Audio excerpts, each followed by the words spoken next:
कोई कसर नहीं छड्डदी मारन लई गरीबां नूं सुपने विच भी आवें लैके नाल रकीबां नूं वंगां दी तां चूड़े नूं छणकाया ना करनी वंगां दी तां चूड़े नूं छणकाया ना करनी हथ जोड़ के कहने चेते आया ना करनी हथ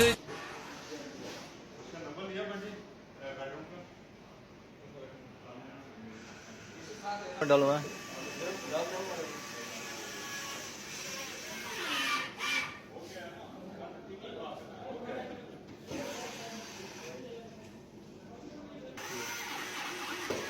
इधर मोटा पट्टा है अंदर अंदर